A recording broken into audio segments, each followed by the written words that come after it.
Linawin natin ang isang bagay. Hindi kasing misteryoso ang mga babae gaya ng inaakala nila. Komplikado? Oo naman. Pero imposibleng maintindihan. Malayo sa totoo.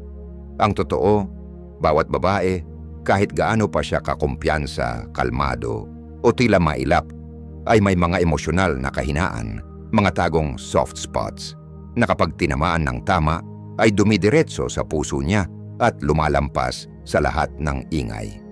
At hindi ito tungkol sa manipulasyon. Ito ay tungkol sa kamalayan, isang uri ng stoic awareness. Habang ang ibang lalaki ay napapagod sa kakasubok, maging kaakit-akit o palaging sang-ayon, ikaw ang magiging kalmado, mahinahon, at mapanganib sa tamang paraan.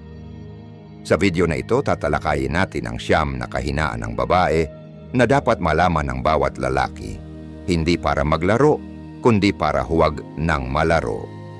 May ilan dito na ikagugulat mo, may mga makakapagpangiti sa iyo, at may ilan na baka ipaliwanag kung bakit ka iniwan ng walang paliwanag. Kaya humanda ka, dahil ang matututuhan mo ngayon ay babaliktarin ang lahat ng akala mong alam mo tungkol sa atraksyon. Kung sawa ka na sa kalituhan at handa ka nang magkaroon ng kontrol, pindutin mo na ang subscribe button. Hindi ito tungkol sa pagiging nice guy. Ito ay tungkol sa pagiging tamang lalaki. Yung lalaking hindi malilimutan ng kahit sinong babae. Tara, simulan na natin. Linawin natin ang isang bagay. Hindi kasing misteryoso ang mga babae gaya ng inaakala nila. Komplikado? Oo naman. Pero imposibleng maintindihan. Malayo sa totoo. Ang totoo, bawat babae, kahit gaano pa siya kakumpiyansa, kalmado, o tila mailap, ay may mga emosyonal na kahinaan, mga tagong soft spots na kapag tinamaan ng tama ay dumidiretso sa puso niya at lumalampas sa lahat ng ingay. At hindi ito tungkol sa manipulasyon. Ito ay tungkol sa kamalayan, isang uri ng stoic awareness. Habang ang ibang lalaki ay napapagod sa kakasubok, maging kaakit-akit o palaging sang-ayon, ikaw ang magiging kalmado, mahinahon, at mapanganib sa tamang paraan. Sa video na ito, tatalakayin natin ang 9 na kahinaan ng babae na dapat malaman ng bawat lalaki, hindi para maglaro, kundi para huwag nang malaro. May ilan dito na ikagugulat mo, may mga makakapagpangiti sa iyo, at may ilan na baka ipaliwanag kung bakit ka iniwan ng walang paliwanag. Kaya humanda ka, dahil ang matututuhan mo ngayon ay babaliktarin ang lahat ng akala mong alam mo tungkol sa atraksyon. Kung sawa ka na sa kalituhan at handa ka nang magkaroon ng kontrol, pindutin mo na ang subscribe button. Hindi ito tungkol sa pagiging nice guy. Ito ay tungkol sa pagiging tamang lalaki, yung lalaking hindi malilimutan ng kahit sinong babae. Tara, simulan na natin. Pangalawa, ang maunawaan ng hindi kailangang ipaliwanag ang lahat. Dumarating ang punto sa buhay, lalo na habang tumatanda tayo, na ang emosyonal na pagod ay pumapalit sa emosyonal na pagsabog. Hindi dahil wala na tayong nararamdaman, kundi dahil natutunan na natin ang bigat ng pagpapaliwanag ng sarili sa mga taong hindi naman talaga nakikinig. Para sa maraming babae, lalo na sa mga buong buhay na nagbuhat ng emosyonal na bigat, ang katahimikan ay nagiging depensa. Hindi ito katahimikang mapayapa, kundi katahimikang bunga ng pagod. Pagod na masabihan ng mali, hindi maintindihan o matatakan bilang mahira kausap dahil lang sa pagsubok na ipahayag ang totoong nararamdaman. At dito madalas pumalya ang mga lalaki, hindi dahil masama sila, kundi dahil sa pagiging abala. Abala sa pag-iisip ng isasagot, sa pagsasaayos ng problema, o sa pag-iwas sa hindi komportableng damdamin. Hindi nila napapansin kung ano talaga ang nangyayari sa harap nila, pero ang lalaking marunong huminto, tumingin sa malayo niyang tingin, at hindi humihingi ng paliwanag, kundi nag-aalok ng presensya. Yun ang lalaking nakakatunaw ng loob kahit walang salita. Nakilala ko minsan ang isang babaeng nasa huling bahagi ng 62 taon na 2 beses nang naikasal at may mga sakit na hindi niya kailanman binanggit. Ang sabi niya, ang sandaling muli siyang umibig ay hindi dahil sa isang romantikong kilos o malalim na usapan. Nangyari iyon nung napansin ng isang lalaki na parang hindi siya ang sarili niya at imbes na magtanong o magbigay ng payo, umupo lang ito sa tabi niya. Walang tanong, walang payo, katahimikan na may init. Ang sabi niya, iyon ang unang pagkakataong naramdaman niyang nakita siya matapos ang napakahabang panahon. Itinuro ng mga Stoic na ang tunay na karunungan ay hindi matatagpuan sa salita, kundi sa pag-unawa, sa kakayahang maramdaman ng hindi kailangang kontrolin, sa pagmamasid na walang paghusga. Ito ang kasanayang nawala sa karamihan ng modernong lalaki. At ito rin mismo ang hinahanap ng maraming babae ngayon. Ang kakayahang madama, hindi suriin, maunawaan, hindi i-perform. Kung gusto mong malaman ang isa sa pinakamalalim na emosyonal na pagbubukas sa puso ng isang babae, hindi ito matatagpuan sa mga engranding kilos o matatalinong linya. Makikita ito sa tahimik, palagi ang pag-aalalang hindi mapanghimasok. Sa kakayahan mong saksihan ang sakit niya nang hindi umiwas o nagmamadaling ayusin ito. Sa lakas mong panindigan ang espasyo, hindi ang sagot. At sa isang mundong laging naguunahan magsalita, ang lalaking natutong makiramdam ng hindi agad tumutugon ang nagiging hindi malilimutan. Hindi dahil sa sinabi niya, kundi dahil sa kung paano siya nakinig. Pangatlo, panlalaking katahimikan sa tamang sandali. May uri ng katahimikan na nagpapagaling at may uri ring sumisira. Ang isa ay parang pag-abandona, yung malamig na paglayo, yung distansyang sadyang nilikha para manakit. Pero ang isa pa, ang uri ng katahimikan na nagmumula sa isang lalaking bihasa sa sarili niyang damdamin ay ibang lakas. Ang katahimikang iyon ay presensya at kakaunti lang ang mga lalaking umaabot sa antas ng pagkalalaki para maisabuhay ito.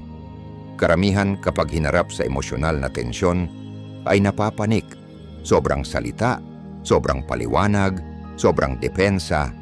Iniisip nila na ang ingay ay kapangyarihan. Pero sa totoo lang, ipinapakita lang nito ang kawalang tatag ng loob. Ang lalaking agad tumutugon sa bawat tukso o tensyon ay nagpapakitang ang kanyang panloob na mundo ay hindi pa buo. At ang mga babae, napapansin yon, hindi man palaging malinaw sa isip nila, pero nararamdaman nila. Nararamdaman nila ang bitak sa iyong katahimikan. Alam nila kung ang pananahimik mo ay galing sa takot, hindi sa lakas. Pero ang lalaking marunong magtimpi, hindi dahil sa kayabangan, kundi dahil sa prinsipyo. Ang lalaking pinipiling manahimik habang ang iba'y nagmamadaling magsalita, yun ang lalaking nasa ibang antas. Gaya ng sinabi ni Marcus Aurelius, "You have power over your mind, not outside events." Realize this, and you will find strength. Ang katahimikan ay hindi pagtakas, kundi paninindigan ng hindi sinasayang ang enerhiya sa kaguluhan. Kapag sinusubok ka ng babae, kapag mataas ang emosyon, kapag ang usapan ay nagiging mapanlinlang, ang pinakamalakas mong sandata ay hindi ang iyong mga salita, kundi ang iyong pagtitimpi. Ang disiplina para huminto, huminga, maramdaman ang bagyo nang hindi ka maging bahagi nito. Sabi ni Seneca, "Speech may be silver, but silence is gold when it is timely," at napakahalaga nito para sa mga lalaking nais matagumpay na dalhin ang bigat ng emosyon sa isang relasyon.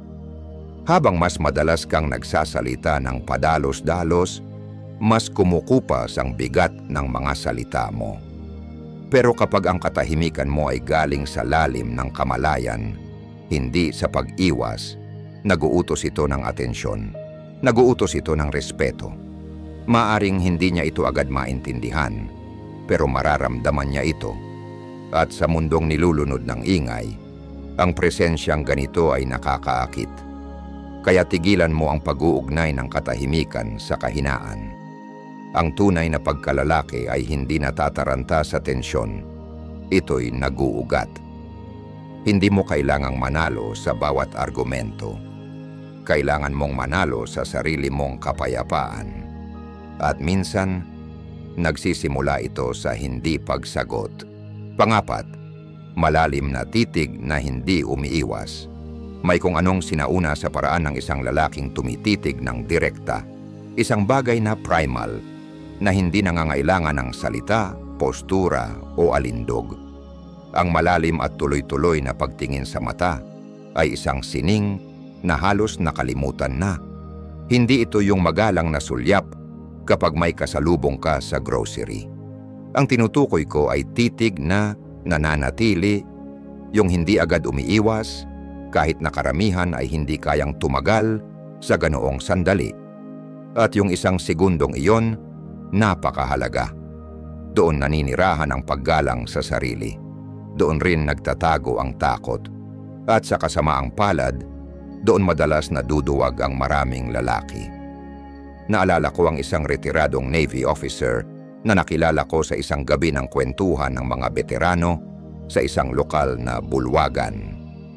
Nasa late 70s na siya, may tahimik ngunit matalim na presensya, yung hindi humihingi ng atensyon, pero natural na kinikilala.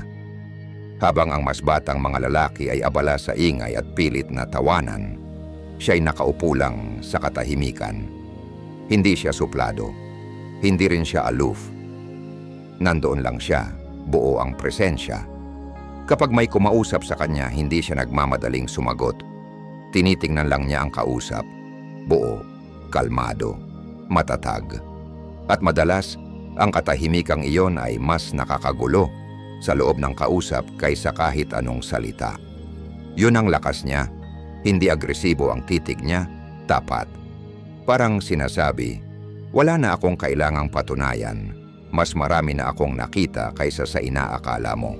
Itinuro ng pilosopiyang Stoic na ang tunay na lakas ay nagsisimula kapag tumigil na tayong mag-react at nagsimulang magmasid.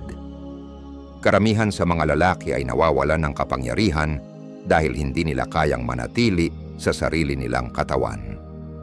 Kapag tinitigan sila ng isang babae ng malalim ng totoo, madalas silang umatras sa pag-overthink, kawalan ng tiwala sa sarili, o pilit na pag-feel sa katahimikan. Nagpe-perform sila imbes na maging totoo. Pero nararamdaman ito ng mga babae. Hindi man nila sabihin, nahuhuli nila ito. Ang bahagyang pagkislap ng mata mo, ang paggalaw ng balikat, lahat yan may sinasabi. Kung ikaw ba ay matatag o nagpapanggap lang. Ang totoo, ang malalim na eye contact ay hindi tungkol sa panunukso. Ito ay tungkol sa pagpigil sa sarili at kabuuang kontrol sa loob. Kapag kaya mong tingnan siya sa mata nang hindi kailangan siyang suyuin, nang hindi naghahanap ng kumpirmasyon, hindi ka na basta lalaki sa paligid. Nagiging ikaw ang lalaking hindi niya makakalimutan. Dahil sa panahong puno ng ingay, ang katahimikan mo ang nagsasabing, matatag ako, sapat ako. Hindi ako narito para humabol, narito ako para makasaksi. At ang lalaking kayang tumingin sa mata ng hindi umiwas, hindi dahil gusto niyang mangakit, kundi dahil buo siya, yon ang hindi nalilimutan. Panglima, ang pangangailangan para sa misteryosong lalim. Narito ang isang katotohanang psikolohikal na maaring ikagulat mo.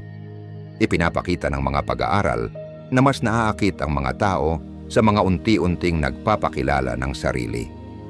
Hindi sa mapanlinlang na paraan, hindi sa laro ng emosyon, kundi sa pagbibigay ng espasyo sa misteryo na unti-unting lumalalim sa pamamagitan ng pagpipigil at presensya. Sa isang mundong lahat ay oversharing, ang lalaking hindi basta inihahain ang buong pagkatao niya. Sa unang usapan ay nagiging magnetikong presensya. Ngunit madalas, mali ang pagkaintindi ng mga lalaki sa misteryo. Akala nila ito ay pagtakas. Iniisip nilang ang biglaang pagkawala, pagbibigay ng kalahatang sagot, o pagiging emotionally unavailable ay nakakaakit.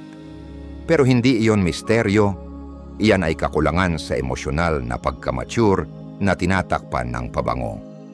Ang tunay na misteryo, ang lalim ng pagkalalaki, ay nanggagaling sa lalim ng pagkatao.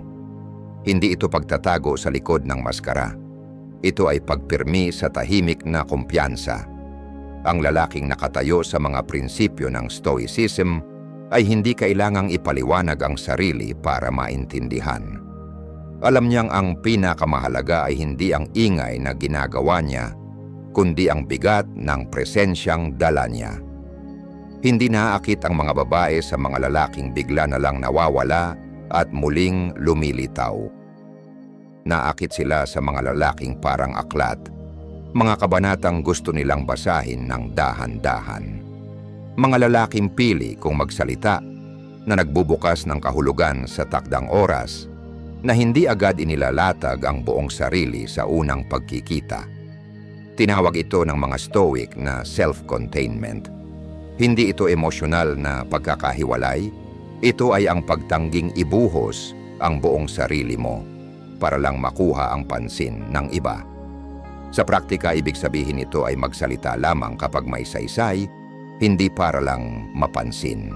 Ibig sabihin, maging lubos na naroroon, presente, nang hindi kailangang gawing resume ang kwento ng buhay mo para mapatunayan ang halaga mo. Nagiging isa kang taong mas nakikinig kaysa nagsasalita, sumasagot lamang sa may kabuluhan, at nagiiwan ng puwang para sa pagkatuklas.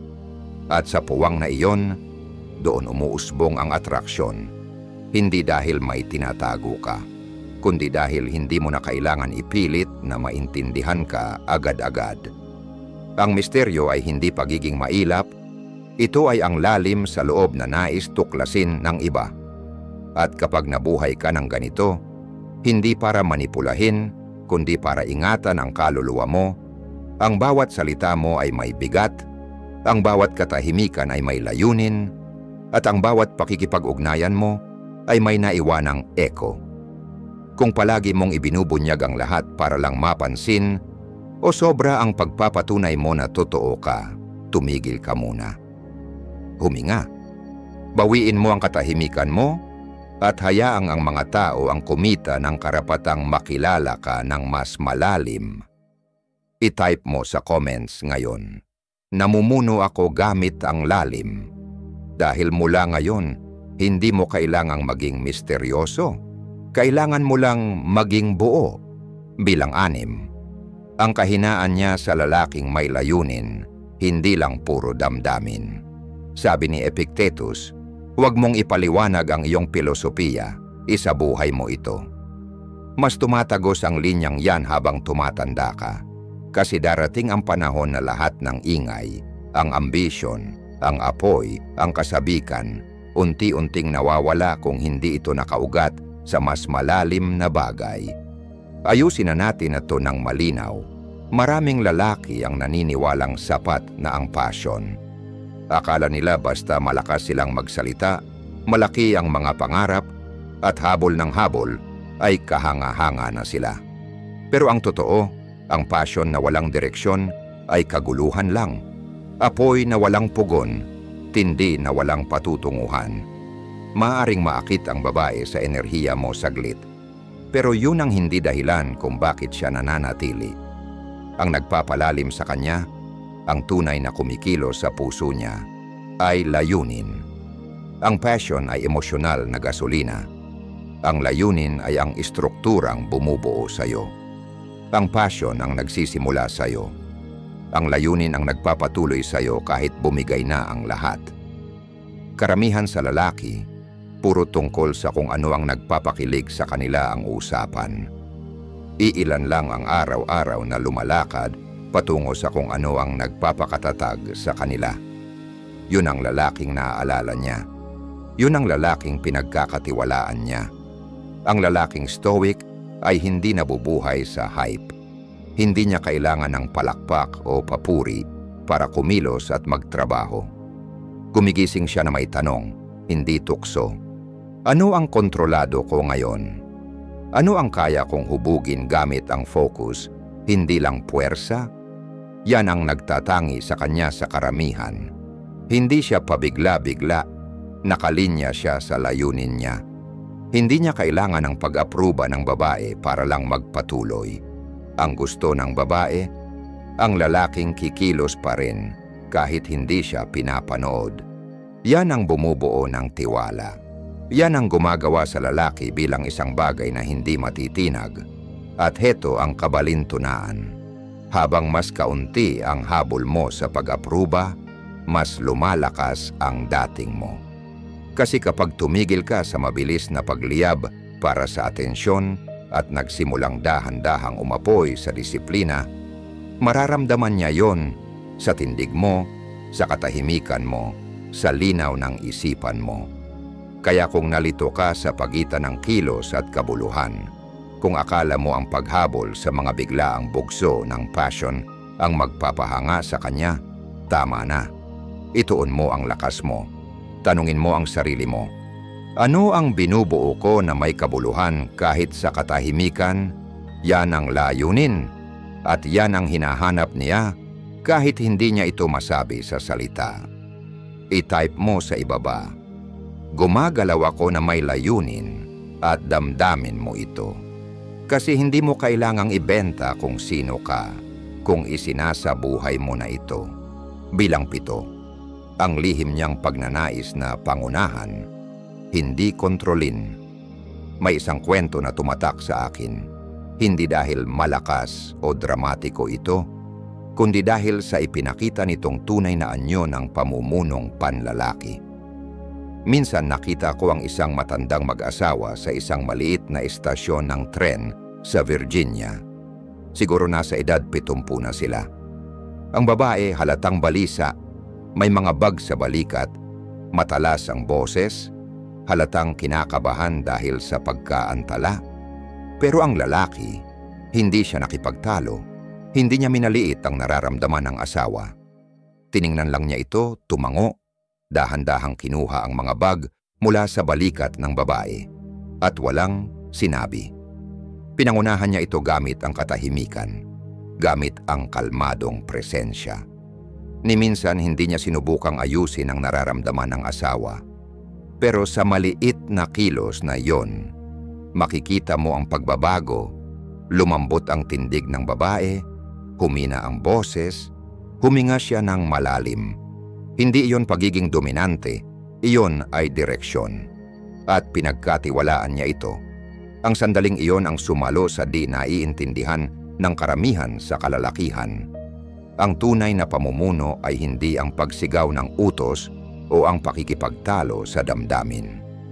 Ito ay ang paglikha ng espasyong ligtas, kung saan ang babae ay pwedeng huminto sa pagpe-perform, sa pagiging laging tagapanguna. At sa panahon ngayon, kung saan maraming babae ang ilang dekadang silang umaako sa lahat, ang ganitong uri ng pamumuno ay hindi lang pambihira, ito'y sagrado. Kaya kapag sinasabi kong ang mga babae ay may pagnanais na pangunahan, hindi ko tinutukoy ang kontrol. Ang tinutukoy ko ay kalinawan, ang presensya, ang lalaking hindi sumusuko kapag nagkakagulo na ang paligid. Ang lalaking hindi kailangang manalo sa argumento, hindi naghahanap ng aliw para tumakas. Siya ang nagpapanatili ng katatagan sa paligid. Namumuno siya sa pamamagitan ng katahimikan. At sa paggawa niya nito, nagiging hindi siya malilimutan. Kung tumimo sa iyo ito, i-type mo sa ibaba. Namumuno ako sa pamamagitan ng kalma. Hindi dahil kailangan mo itong sabihin, kundi dahil panahon na para isabuhay ito. Manatili ka lang. Ang susunod ay isang puwersang mas tahimik pa sa pamumuno at mas makapangyarihan. Bilang 8, ang kahinaan niya sa mga salitang lumilikha ng bagong mundo. Heto ang isang katotohanang maaaring ikagulat mo. Ayon sa mga pag-aaral sa cognitive neuroscience, mas matagal tandaan ng mga babae ang mga salitang may emosyonal na bigat kumpara sa mga neutral na mensahe. Hindi lang sa alaala, kundi sa mismong emosyonal na tugon. Hindi ito tungkol sa manipulasyon. Ito ay tungkol sa pagkakaugnay. At kapag naunawaan mo kung gaano kalalim ang koneksyong iyon, magsisimula kang mapagtanto ang isang bagay na karaniwang hindi napapansin ng maraming lalaki. Mas mahalaga ang mga salita mo kaysa sa inaakala mo. Linawin natin agad, hindi ito tungkol sa pagbibigkas ng matatalinghagang linya o pagpapanggap na makata. Madaling mabawasan ng bisa ang ganyang palabas. Ang tunay na lakas sa komunikasyon ay nanggagaling sa presensya. Kapag ikaw ay lubos na nasa kasalukuyan, nakatimo sa sarili, at ang mga sinasabi mo ay hindi mula sa hangaring magpasikat, kundi mula sa malinaw na intensyon, may nagbabago. Hindi tumutugon ang babae sa perpeksyon. Tumutugon siya sa wika na may lalim. Ang isang pangungusap na binigkas ng may katahimikan, layunin at emosyonal na pag-unawa ay mas kayang tumagos sa kanyang mga pader kaysa sa sandaang magarbong papuri. Itinuturo ng Stoicism ang ganitong uri ng panloob na kalinawan. Ang lalaking Stoic ay hindi nagsasalita para marinig, nagsasalita siya dahil nakaayon siya sa sarili. Sabi ni Marcus Aurelius, ang kaluluwa ay nababahiran ng kulay ng mga iniisip nito. Palawakin mo ang katotohanang iyan. Ang isip ng babae ay nababahiran ng kulay ng iyong mga salita. Kapag nagdadala ka ng presensya, pananaw, at emosyonal na talino sa paraan ng iyong pagsasalita, nagiging hindi ka malilimutan. Hindi ka lang pumupuno ng katahimikan, lumilikha ka ng tanawin sa loob niya. Kaya sa susunod na magsalita ka, tanungin mo ang sarili mo, hinuhubog ko ba ang panloob niyang mundo o dumadaan lang ako rito? I-type mo sa ibaba, nagsasalita ako ng may bisyon at manatili ka lang. Ang susunod ay mas malakas pa sa salita. At maaring ito ang pinakamagnetikong bagay na matutunan mo kailanman. Bilang 9, ang hindi sinasabing pangangailangan para sa lalaking kayang lumayo. May kwento ako tungkol kay Andre, isang 61 taong gulang na dating Marine na nakilala ko sa isang tahimik na library sa isang maliit na komunidad. Hindi siya ang pinakamaingay sa silid. Hindi rin siya ang pinakamatabil. Pero may kakaiba sa presensya niya. Matatag, nakatimo. Ramdam mo na bago pa man siya magsalita.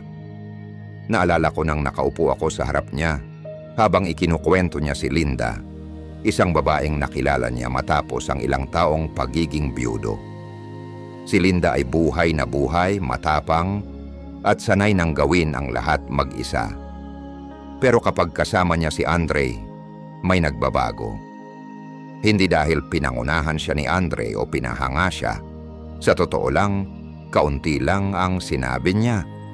Pero nakinig siya ng buo. Kapag naglabas ng sama ng loob si Linda, hindi siya pinutol, hindi siya sinabayan ng payo. Hinayaan niyang humupa ang bagyo sa katahimikan niya. At habang lumilipas ang panahon, may nangyaring kahanga-hanga. Lumambot si Linda. Tumigil siya sa pagsasalita na parang laging may kalaban. Mas madalas na niyang hawakan ang braso ni Andre. Mas totoo ang tawa niya. Bakit? Dahil hindi na tinag si Andre. Ang presensya niya ang naging ligtas na espasyo ni Linda. At ito ang susi. Ang emosyonal na kaligtasan ay hindi tungkol sa pag-aayos ng mga problema. Ito ay tungkol sa paglikha ng puwang kung saan hindi na kailangang ipagtanggol ng babae ang sarili niya. Yan ang klaseng lalaking pinagkakatiwalaan ng babae sa mga bahagi ng sarili niya na hindi niya ipinapakita sa iba. Hindi dahil hiningi niya ito, kundi dahil pinatunayan niyang karapat-dapat siya.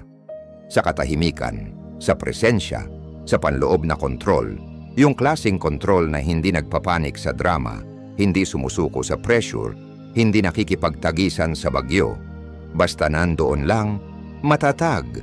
Hindi mo makukuha ang lambot ng puso ng babae sa pamimilit. Hindi mo ito maaabot sa pangangaral, pag-aalaga o pag-aayos. Maaabot mo lang ito sa pagpapakita sa kalmadong, tuloy-tuloy na presensya na kahit gaano kalakas ang ingay ng mundo, ikaw ay nananatiling hindi natitinag, hindi emosyonal na malayo, kundi emosyonal na hindi matinag. Yan ang stoicism sa aksyon. Sabi ni Marcus Aurelius, huwag mo nang aksayahin ang oras sa pakikipagtalo kung ano ang dapat na maging mabuting lalaki. Maging isa ka. Maging espasyo ka kung saan siya makakahinga ng malalim. Maging lalaking hindi kailangang magsabi ng, pwede mo akong pagkatiwalaan, dahil nararamdaman niya ito sa paraan ng pagkakaupo mo, sa paghinga mo, sa tugon mo kapag lumilitaw ang kaguluhan niya. Kung tumimo ito sa'yo, itype mo sa ibaba. Lumilikha ako ng ligtas na espasyo. Dahil sa huli, ang lalaking nakakamit ang lambot ng isang babae ay hindi yung humihila, kundi yung nananatiling matatag hanggang siya na mismo ang kusang pumasok sa puwang na iyon. Hindi na natin ito palalambutin. Kung umabot ka na sa puntong ito, tapos ka na sa pagiging maliit, hindi mo na hinahabol ang pag-apruba niya, namumuno ka na sa presensya, hindi sa ingay. Ang nakita natin ay hindi lang ang mga pattern niya, kundi ang kapangyarihan mong unti-unting nawawala sa pagiging people pleaser. Tama na, balikan mo ulit ito.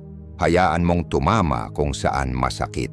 At mula roon, kumilos ka na gaya ng isang lalaking hindi natinag. Kung parang salamin ang naramdaman mo rito, magaling. Doon nagsisimula ang pag-unlad. Mag-subscribe kung tapos ka na sa pagiging malilimutan. Ang channel na ito ay para sa mga lalaking tahimik, totoo, at tuluyang umuunlad. Magsalita ng mas kaunti. Magdala ng mas matinding kapangyarihan. At tandaan, ang kaguluhan niya ay humihina sa harap ng kalma mo.